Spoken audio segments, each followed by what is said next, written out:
नमस्कार दोस्तों। आज हम जानेंगे कि भारत का मशहूर गैंगस्टर लॉरेंस बिश्नोई कैसे अपने गैंग की मदद से खालिस्तानी आतंकवादियों को फंडिंग करता है। कहां कहां से इसके गैंग ऑपरेट करता है, कहां से फंडिंग के पैसे आते हैं और कैसे इन पैसों को कनाडा भेजा जाता है। इसमें कौन कौन शामिल है, भारत की सुरक्षा एजेंसियां इस पर क्या एक्शन ले रही हैं और कैसे मासूम सिख इसमें बदनाम हो रहे हैं।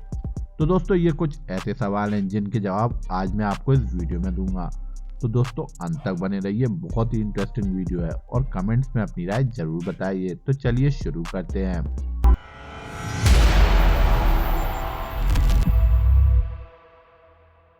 एनआईए का एक हैरान कर देने वाला खुलासा सामने आया है, यानी नेशनल इन्वेस्टिगेशन एजेंसी, जिसने भारत के कुछ खालिस्तानी फंडिंग के ऐसे तार खोद निकाले हैं जिनके बारे में सुनकर पूरा भारत दंगता रह गया है। लॉरेंस बिश्नोई गैंग, जिस पर आरोप लगा था कि उसने गोल्डी बराड़ के माध्यम से एक खालिस्तानी मानसिकता वाले कैनेडियाई सिटीजन सुखा को मार गिराया था। अब उस पर आरोप लग रहा है कि लॉरेंस बिश्नोई गैंग पर कि उसने खालिस्तानियों को फंडिंग दी है। एनआईए कहती है कि लॉरेंस बिश्नोई गैंग ने 2019 से 2020-21-22 के बीच कम से कम 10 से ज्यादा बार करोड़ों रुपए का ट्रांजैक्शन भारत से थाईलैंड किया और वहां से कनाडा ट्रांसफर कर दिया गया। लेकिन किसके लिए? वो है गोल्डी बराड़ और गोल्डी बराड़ के साथ मौजूद वहां का लखविंदर सिंह लांडा और वहां पर मौजूद सुखविंदर सिंह सैम। लखविंदर सिंह लांडा जो गोल्डी बराड़ का दोस्त है, ये भी एनआईए की लिस्ट में है, जो प्रो खालिस्तानी बताया जा रहा है। दोस्तों बताया जा रहा है कि पैसे भारत से ही सोर्स करके थाईलैंड के जरिए खालिस्तान समर्थकों तक कनाडा पहुंचाए जा रहे हैं और इनमें लॉरेंस बिश्नोई गैंग का भी नाम सामने आ रहा है। दोस्तों लॉरेंस बिश्नोई वही शख्स है जिसके ऊपर सिद्धू मूसेवाला की हत्या करवाने का आरोप लगा था। उसका साथी जो कनाडा में उसका काम देखता है वह है गोल्डी बराड़ और उसके साथ है लखविंदर सिंह लांडा, जिसे एनआईए खालिस्तानी समर्थक बता रहा है। दोस्तों लॉरेंस बिश्नोई, जिसका जन्म पंजाब के फजिल्का उमराव गांव में हुआ था, जिसके पिता पंजाब पुलिस में कांस्टेबल रह चुके हैं, वह लॉरेंस बिश्नोई जो student organisation of Punjab University SOPU नाम का एक संगठन बनाया था, उस पर सन 2010 में हत्या के प्रयास में पहला मुकदमा दर्ज किया जाता है। फिर 2016 में उस पर एक कांग्रेस नेता की हत्या का आरोप लगा और लॉरेंस बिश्नोई ने खुलेआम फेसबुक पर इस हत्या की जिम्मेदारी ले ली थी।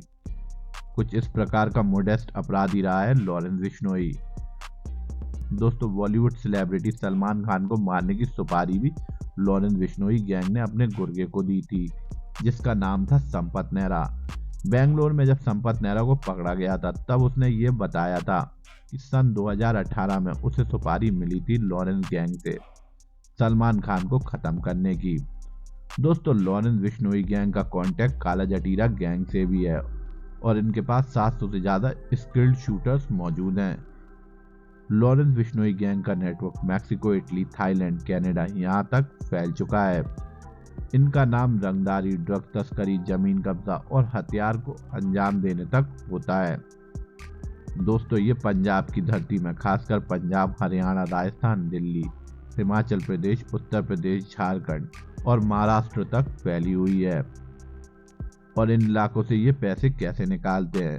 दोस्तों ये एक्सटॉर्शन, हफ्ता वसूली, धमकी, प्रोटेक्शन मनी, इलीगल कामों को करने वालों के लिए जो इलीगल शराब की तस्करी करते हैं और इलीगल काम करते हैं या फिर और अलग किस्म के जो गैर कानूनी काम होते हैं, उन लोगों से प्रोटेक्शन के नाम पर पैसे लिए जाते हैं। इसके बाद शराब कारोबारियों से पैसे लिए जाते हैं। उसके बाद यह पैसा पंजाबी फिल्मों या दूसरी म्यूजिक इंडस्ट्री में लगाया जाता है, कबड्डी लीग या फिर कोई और प्रोफेशनल लीग्स में लगाया जाता है और वह पैसा वाइट किया जाता है और उसे थाईलैंड के जरिए कनाडा भेजा जाता है।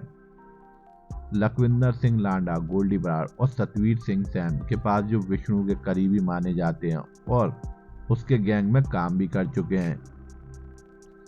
तो दोस्तों ये जो पैसा जिसकी ये उगाई करते हैं वो खालिस्तानी मूवमेंट में खर्च किया जाता है।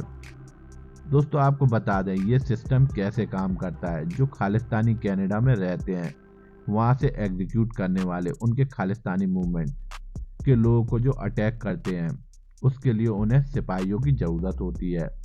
उन्हें सिपाही कहाँ से मिलते हैं? जो पंजाब, हरियाणा और इस इलाके में रहते हैं, जो गैंगस्टर किस्म के क्रिमिनल माइंडेड लोग रहते हैं, जिन्हें वहाँ की पुलिस खोजती रहती है।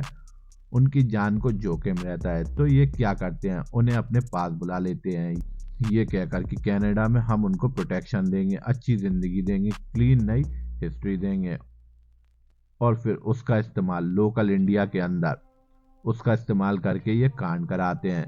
दोस्तों, ये जो सिस्टम चल रहा है, जिस प्रकार का भी उगाई का काम करते हैं, और उसके बाद जब पुलिस इनको दौड़ाती है तो ये कनाडा जाकर छुप जाते हैं, और जो खालिस्तानी वहाँ लोग बैठे हैं वह एक सेफ हेवन बनाकर दे रहे हैं लोगों के लिए। वहाँ जो चाहे कोई भी कांड करके आ सकता है, जो बाद में खालिस्तानी आतंकवादी बन जाता है।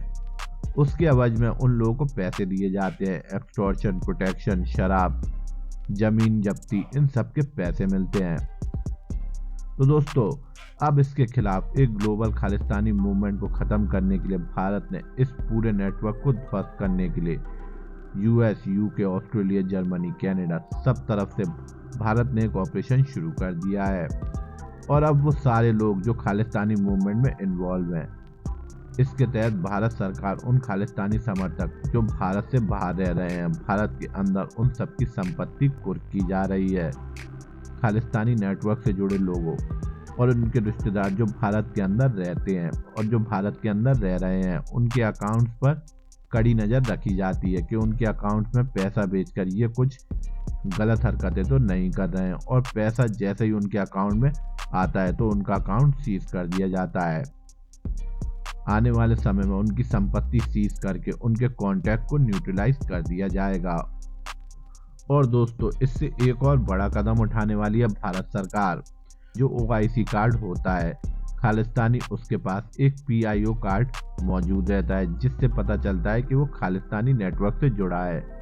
ये सब कैंसिल कर दिए गए हैं। इसकी मदद से ये सभी भारत के अंदर कभी एंटर नहीं कर पाएंगे।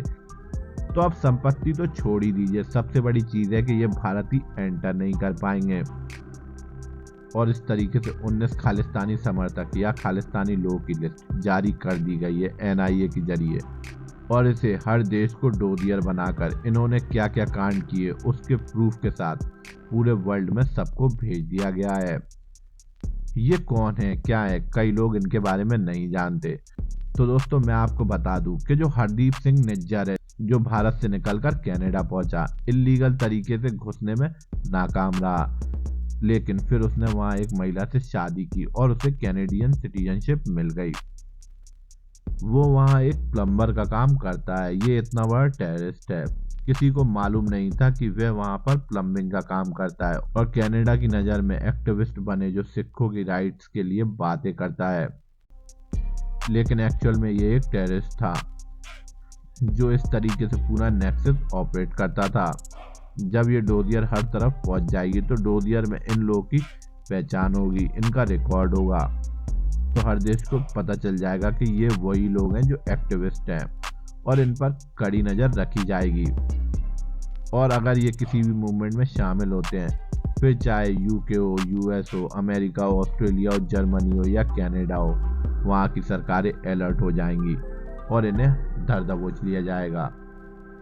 दोस्तों, अभी जिस तरीके से खालिस्तानी नेटवर्क के पीछे जो सबसे इम्पोर्टेंट चीज़ है किसी भी मूवमेंट को आगे बढ़ाने के लिए, वह है फंडिंग। और फंडिंग पे एक बार चाकू चल जाए या फंडिंग एक बार ख़त्म कर दी जाए तो उसके बाद ये मूवमेंट कहीं नहीं रहेगा, और इसमें क्रिमिनल एलिमेंट इन्वॉल्व है। इसका सबसे बड़ा सबूत आपके सामने है।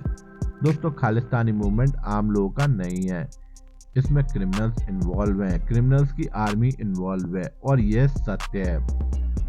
आप मेरे को कमेंट्स में जरूर बताइए कि आम लोगों को कितनी दिक्कत होती है जो पंजाब से बाहर विदेशों में रह रहे हैं। इसी के साथ दोस्तों, मैं अपनी ये वीडियो यहीं समाप्त करता हूँ। आशा करता हूँ ये वीडियो आपको कुछ नॉलेज देकर गई हो। ऐसी नॉलेजेबल वीडियोस के लिए मेरे channel treasure knowledge TV Hindi को लाइक एंड सब्सक्राइब कीजिए, और कमेंट्स में अपनी राय जरूर बताइए। जब तक के लिए धन्यवाद। जय मां भारती।